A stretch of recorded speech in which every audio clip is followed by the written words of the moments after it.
جمعية الدعوة والإرشاد وتوعية الجاليات بمحافظة بدر প্রশ্ন মহিলাদের মসজিদে যে সালাত আদায় করা উত্তম না বাসা বাড়িতে সালাত আদায় করা উত্তম?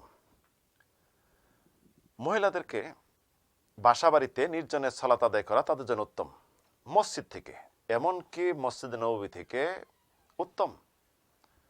এ বিষয়ে একাধিক দলিল রয়েছে।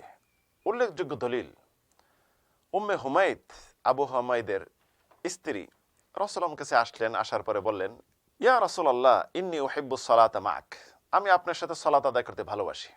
রাসূল তখন বললেন, কাদ আলিমতু আন্নাকা তুহিব্বুনা সালাতা মা'i ওয়া সালাতুকা ফি বাইতিকা খায়রুল লাকা মিন সালাতিকা ফি হুজরাতিক। আমি জানি তুমি আমার সাথে সালাত আদায় করতে ভালোবাসো, তবে জেনে রাখবা আমার সাথে সালাত আদায় করা থেকে তোমার বাসা বাড়িতে যত নির্জনে সালাত আদায় করবে, স্পেশাল যদি কোনো কামরা থাকে সেখানে সালাত আদায় করবে, এটা তোমার জন্য মঙ্গল এবং উত্তম হবে।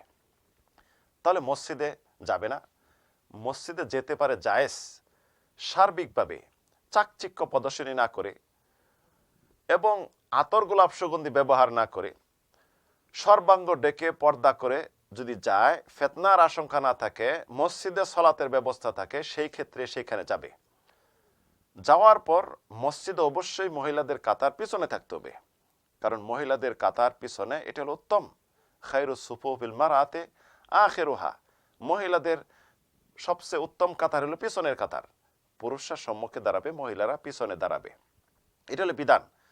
রাসূল সাল্লাল্লাহু আলাইহি সাল্লাম সালাত আদায় শেষ করে তিনি উঠতেন না, বসে থাকতেন। মহিলারা চলে যাওয়ার পরে, কারণ পিছনে কাতার ছিল, পরবর্তী বের হতেন। এখন মহিলারা দেখা যায় মসজিদে সালাত আদায়ে খুব আগ্রহ বোধ করে এবং সালাত আদায়ে খুব আগ্রহ পেশও করে এবং ইচ্ছা মতো যায়।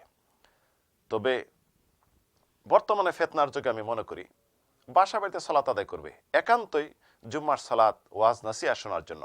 কোনো প্রোগ্রাম হলো, সেই ক্ষেত্রে যদি পর্দা করে দুনিয়াবি কথাবার্তা মহিলারা দেখা যায় মসজিদ হোক যে হোক একসাথে বসে শুরু হয়ে যায়, এটা যদি না হয় তাহলে যেতে পারে, এটা জায়েজ, তবে উত্তম না। এই বিষয়টি সবসময় খেয়াল রাখতে হবে।